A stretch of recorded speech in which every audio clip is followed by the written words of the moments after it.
Hi, it's Craig Wilson here, and welcome to another episode of the Making the Media podcast. Thanks a lot for joining and spending the next 30 minutes or so with us.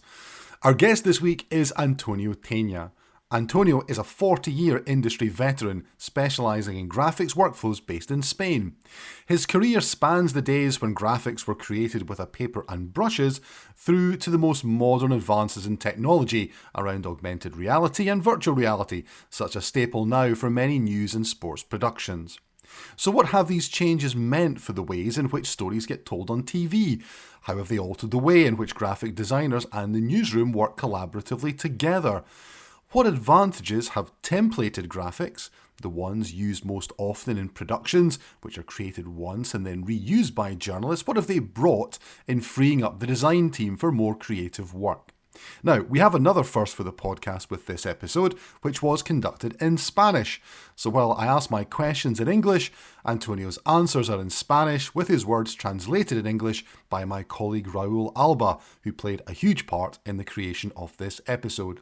So I began by asking Antonio to reflect on not just the technological changes he has witnessed, but their impact on storytelling. Well, so it's basically immediacy. Pretty much the same way everything has changed through the TV business. From linear to non-linear editing, in the newsroom rundown where you can move anything very quickly. The same way real-time graphics and speed of creation have allowed making the graphics very quickly, very different and very well adapted to present it. Real-time technologies enable us, making templates to have graphics ready for any kind of news that can be planned. For unforeseen news, you obviously need to have a different approach. But for these recurrent graphics of stock market, inflation, unemployment rate, that is, everything that is foreseeable, is dealt with template graphics. They can be quite complex, with different combinations to adapt to different use cases in real time. That was a really big leap ahead in the early 2000s. Back in the 90s, there was one custom graphic commissioned per news show, and that was it. There was no more capacity, because everything was done with a Quantal paint box, and it has to be done layer by layer, and it was very artisanal and time-consuming process. So one graphic per news show, that was it. However, now it is completely different. The more impressive example is the weather forecast. The graphic department does not invest any time on creating custom graphics for the weather forecast. Yet, every day, they are generating over 40 minutes live show based only on weather graphics. Everything is generated by template graphics, maps, graphics, etc. Everything is generated automatically with real-time fed, with data. This has been a great evolution. Through the use of templates, you can cover a lot. Graphics are important for a news show because for the viewer it's always much better, I think, seeing ideas visually than relying exclusively on verbal communication by the presenters. Even in the past, when technology only allowed for simple 2D lower thirds, these were always used to reinforce the message. And now, with new technologies like Unreal Engine, it's amazing the things you can do. Graphics are really impactful, and they can be exposed in a very simple way for journalists to use them by simple drag and drop. In the past, a production with the quality we can do today could take months, because the render process was very long, and now it's done in real time. That's a great leap. That is opening the door for better quality without compromising speed. Unreal Engine, this engine by Epic Games, is being very disruptive. Right now, the limit is your imagination. Whatever you imagine, you know that in 5 hours, you can be ready to be on air. Of course, if instead of 5 hours you have 10, it's twice as good. And if you have 15 hours, you can deliver even better quality. But lots of graphics can be generated for lots of news events very quickly. Graphic technologies and workflows have changed a lot during my career. Una barbaridad. Speed and efficiency are really obviously central to what you're talking about there, but explain a little bit about how it's changed the creative process.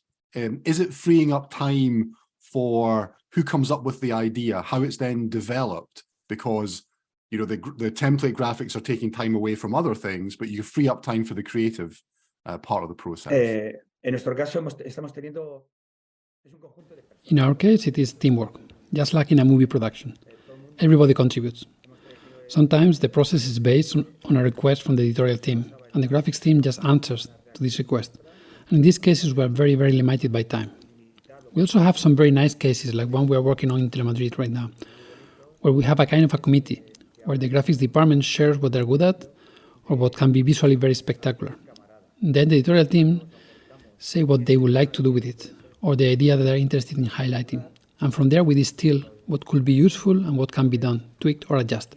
For example, sometimes we think a graphic has to last longer on air because it can be very spectacular, or because it helps telling the story that we are trying to tell. We need to remember that in news, graphics need to serve a purpose. They need to tell a story, to help telling the story. It is kind of a very short film.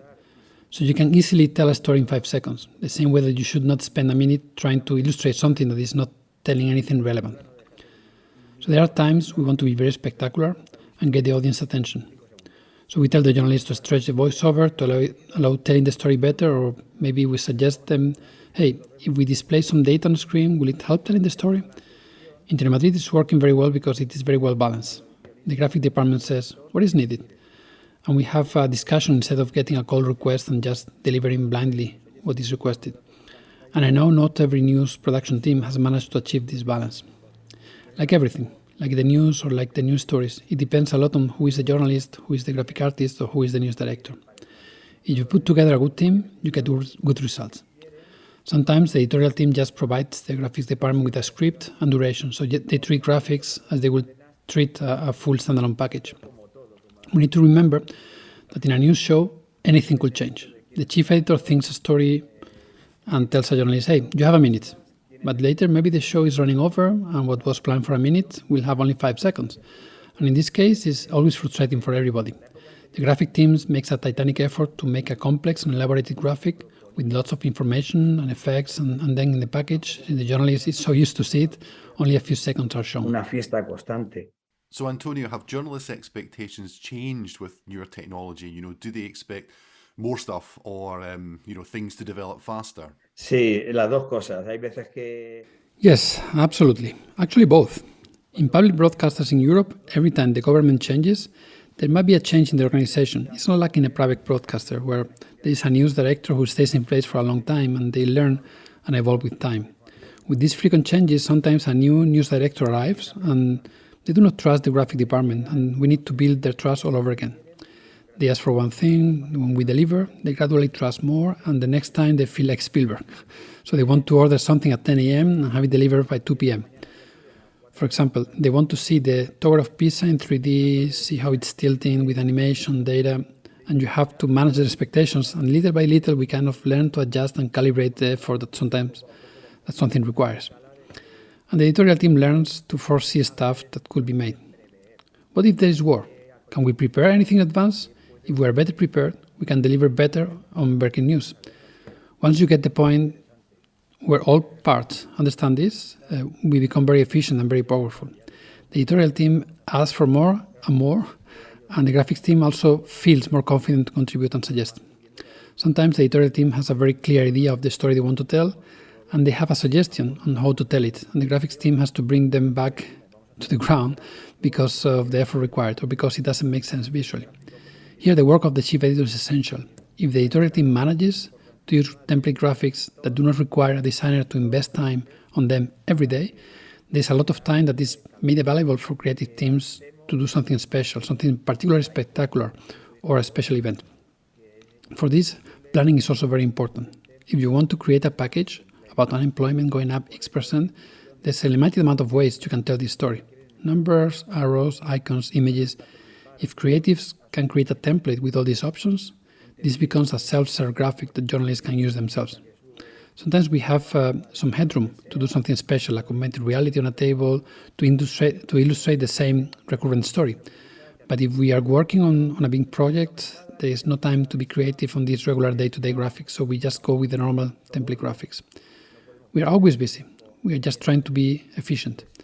For example, now we are working on elections coverage, and all the creative team is busy with that. So for a few weeks, there will be no special graphics in the news show, only templated graphics. Because election coverage are complex. You have to model many things, you have to anticipate many things. So during these times, there are less special graphics, and it's sometimes hard to handle because journalists see the story they're working on as the most important. They see it as the resume. and they like their stories to be the nicest. They do not settle with a simple way to tell the story. They want always something special. Hacer algo muy especial y cada uno lleva su luchita. Obviously, the World Cup happened recently in Qatar, and for that there were, a very big montage was built with the stadium. Are you able to talk through the creative process of how that was actually done? Este caso es particular, pero In this case, when we saw the World Cup coming, we started preparing graphics, even before the sports team would ask for anything. Because unlikely, in news, there's rarely the time to stop and think about special events coverage. Journalists, editors, they're all busy with the day-to-day task. So that's where the creative team started thinking and bringing up ideas, trying to find something that could be interesting or a nice way to tell a story and proposing them to the editorial team. In this case, the World Cup deserves something special, different. We proposed creating a stadium without even knowing yet how it will be used exactly. And afterwards, we consulted with the editorial team and they provided feedback. Initially, there was some pushback on using augmented reality for this. Always with augmented reality and virtual reality, which is what consumes most of the effort of the creative team, everybody is a bit reluctant. They kind of think it will be ridiculous. Many people think that having a presenter standing in front of a green screen or with augmented reality objects around will make them look like fools. So convincing the talent is often complicated. They need to feel support from everyone and need to feel very comfortable. So in this case, we started modeling the stadium where the Spanish national team was going to play their games, albeit. But then, when they saw the stadium halfway done, they started asking for more stadiums. As we discussed before, we cannot afford modeling everything because it's very time-consuming. So we settled on 3 stadiums, and 3 weeks in advance, we started modeling. When the first stadium was assembled, the editorial team started to think how it could be used. The first thing was as an opener for the show, to kind of wow the audience. It was considered a good way to catch people's attentions. And that's what you need in these cases. These things need to be used wisely. If you use these visually attractive gimmicks all the time, it might be tiring for the audience. These things are also very valuable as a way to promote in social media, as you saw on LinkedIn, to create expectations in the audience and give them a reason to attend the show. And from that point, we started looking for content. What will be an interesting information to display in augmented reality? Game results, relevant stats. The editorial team started providing with editorial data to be used in graphics. And the creative teams did the adjustment for this data to look nice. In this case, objects on the grass, on the stadium cover, and inside. And like that, little by little, the script was taking shape. That process was a good example of very good collaboration. And it worked because the creative team started ahead to prepare for the potential needs. Because if we would have waited until the editorial team made up their mind, let's say a week before the World Cup starts, we'll not have any time to do anything relevant. So this anticipation and the buyout from the editorial team worked well. As they saw how models and animation was working, we realized that more time was required to tell the story visually. If you want to impress your audience with a 3D flight that lasts a minute, you need more time to tell the rest of the story. When the talent saw themselves into the stadium, they felt encouraged, and they were all out with this creativity. We want to be inside the stadium, we want this or that, and step by step we created something much bigger than initially expected. Even if there is a risk that is always there, and I always say we need to assume that risk, when you prepare for a big event, like a World Cup or election, you spend a lot of time working on stuff and you assume that some of the things you're preparing will not be used for on air. Because for whatever reason, there might be no time for this, or because due to the flow of the show, it might not be convenient. But regardless of anything, you have to do it right. In this case, went very well and the content was super. And in this case, the editorial team started liking this more and more, and they went all in. There were many augmented reality beats used during the event, not only the games of the Spanish national team, but in general during the World Cup. And in the end, this was one of these times where the process that might seem chaotic ended up working well because of collaboration from all the parts. Pero ese es un ejemplo muy colaborativo. How do you think audience expectations have also changed? Because I often think now that people look at the gaming industry and compare graphics there. So how have the audience expectations for what they expect now from graphics? Eso es imposible saberlo cuando hemos... I don't know. The truth is that it is impossible to know for sure. Not long ago, we started using a lot of augmented reality and virtual reality. And the audience of our new shows went up a lot.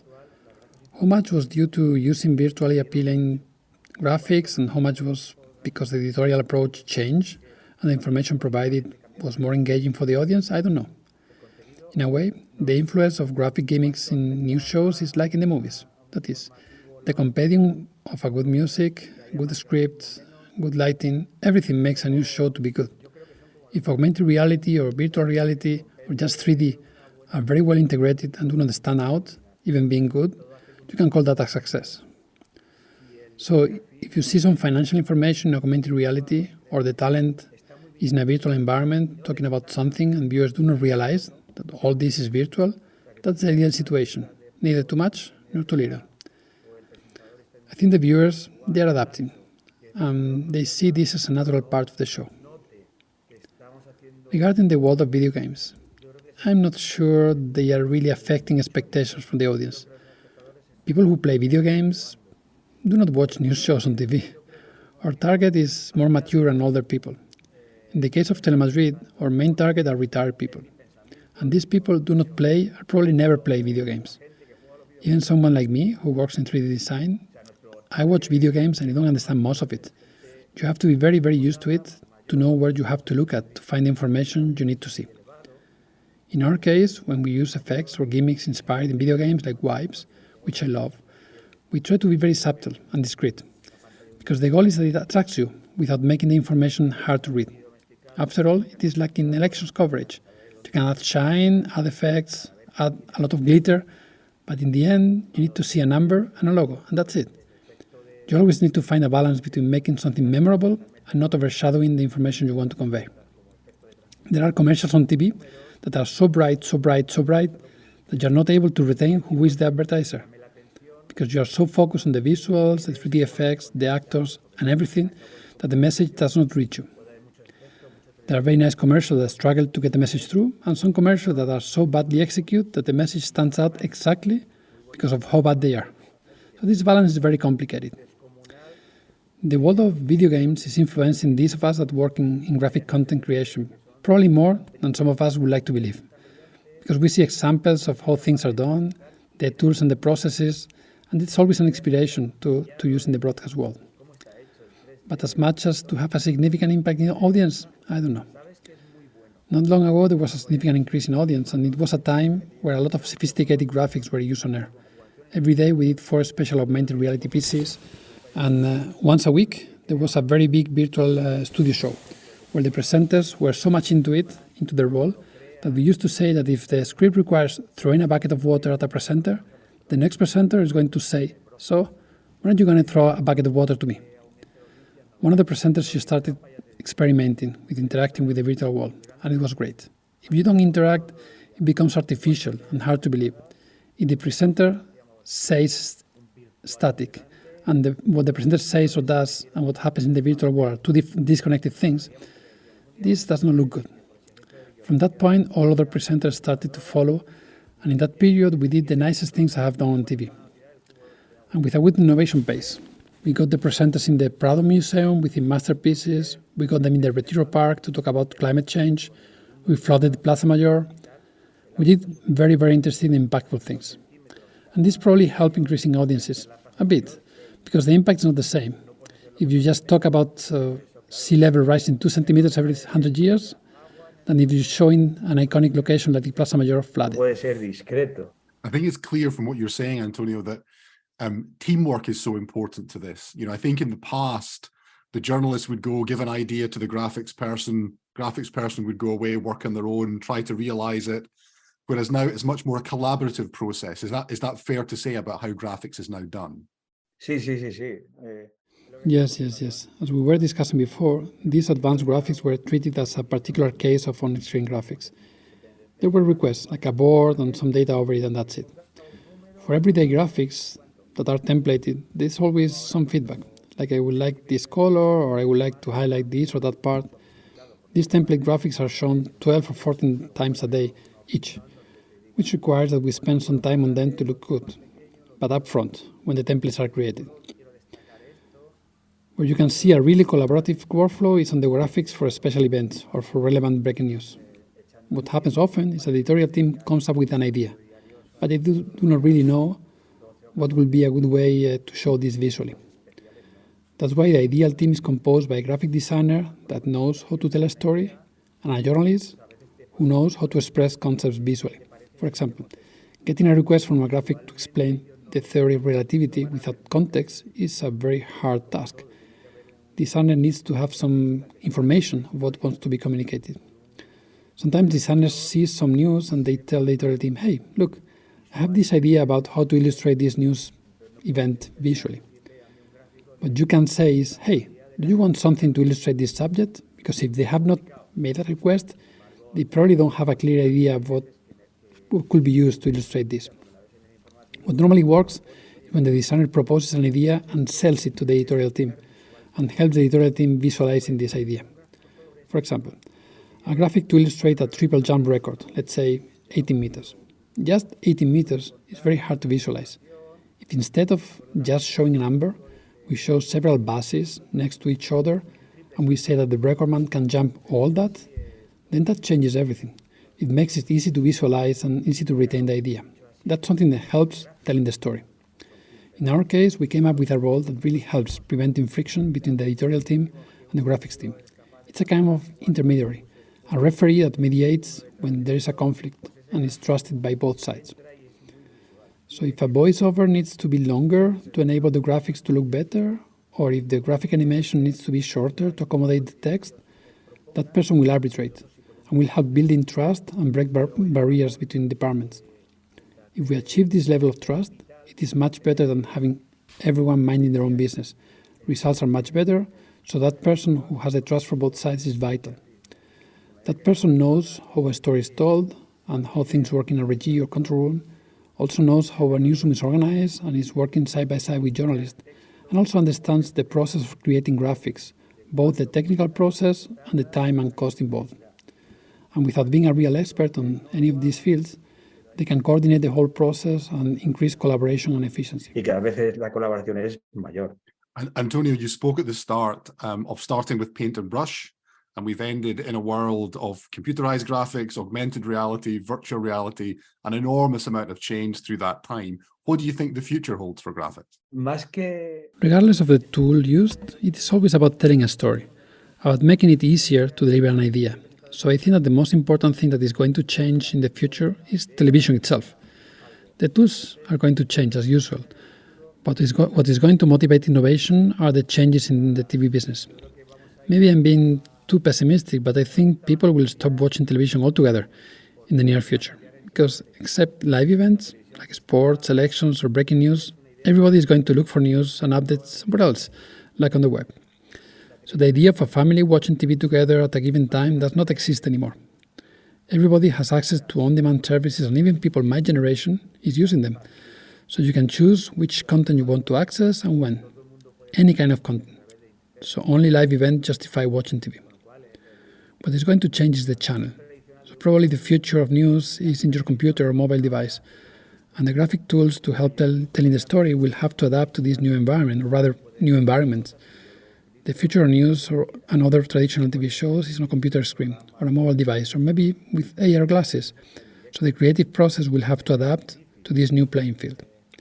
The creative tools might be better, worse, or just different, but in the end, the need is telling a story.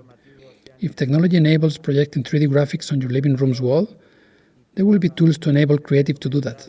But the important thing is the idea, how to use this new capability to tell the story you want to tell. Right now, our audience is very elderly. My son is 30, and he does not watch TV. In fact, not many people under 40 does. They access information on demand on their platform of choice, on a laptop or mobile. If they ever use a TV set, it's just to use it as a computer screen. So the industry will have to adapt. Maybe creating augmented reality to display on virtual glasses, well, we'll have to learn that. Maybe we'll create some content in a metaverse, live or on demand. There will always be a need to create graphic content. If you want somebody, will see them in the AR lenses at home. So what's going to change above all, I think, is the way news and other content are consumed. Tools will change, but this is completely secondary. If we are lucky, they will become more powerful and easier to use. But if you know how to tell a story, You can do it with any tool, even with pen and paper. AR and VR will enable doing more things. That is clear. Maybe we would like to put the viewer in the middle of a battlefield in Ukraine to shock them, but this is only something that will work if the delivery method is not the evening news show in the form of a flat image on TV. It became nearly impossible for people to hear for the first time about news, any news, in the evening newscast. So what will change will be the delivery mechanism for news and graphics. Graphics will have to adapt to this new environment. If Unreal Engine, that is developed for the gaming industry, enables creating content for VR lenses, we will create content for that. So what will drive change is where news are delivered and what we can do to make them appealing. That will be essential. Eso va a ser imprescindible. Antonio, I think that's really, really interesting. I think it gets to the heart of what storytelling is about. It is about the story. And I think now it is much more about being where the audience wants to be, as opposed to things like appointment to view television. So it's been great to talk to you, to get your insights. It's been really, really fascinating. There is one final question I ask everyone on the podcast. So I will ask you, what is it, if anything, that keeps you up at night? Yo soy una persona muy rara. Well, I'm a very weird person. I'm 63 years old, and retirement is around the corner. Recently, I was in a trade show, talking to people much younger than me, discussing about the future of real-time graphics. And people were asking me, with retirement around the corner, how come I'm worried about what will happen in the next 10 years? So what prevents me from sleeping at night? Everything and nothing. I mean, yeah, work worries do not prevent me from sleeping perfectly. But it could happen that I'm thinking about how to address a design or a particular challenge or how to tell a particular story. And just thinking about this could make me stay up at night because I really want to know how I'm going to solve that problem. So everything and nothing keeps me out at night. Actually, there's one thing. The wish that I had more time to learn new things, even if I'm not going to have the opportunity to use them. Y no pensaré más. Great sentiments by Antonio there to wrap things up. Thanks so much to him for sharing his wide experience with us. Check out the show notes for links to a recent episode with Nora Zimmett from the Weather Channel, where she discusses the role which immersive mixed reality graphics plays in their storytelling techniques, plus a recent webinar about how Avid is reshaping newsroom collaboration. Please share, like and subscribe to the podcast to get notified when new episodes are out. You can also get in touch with me on social. I am Craig AW1969 on both Twitter and Instagram, or email us. We are makingthemedia@avid.com. Thanks to our producer Matt Diggs and to Antonio, and also to Raul for helping so much in putting this episode together. That's all for now on the podcast. Thank you all for taking the time to listen. Join me, Craig Wilson, next time for more in-depth discussion about making the media.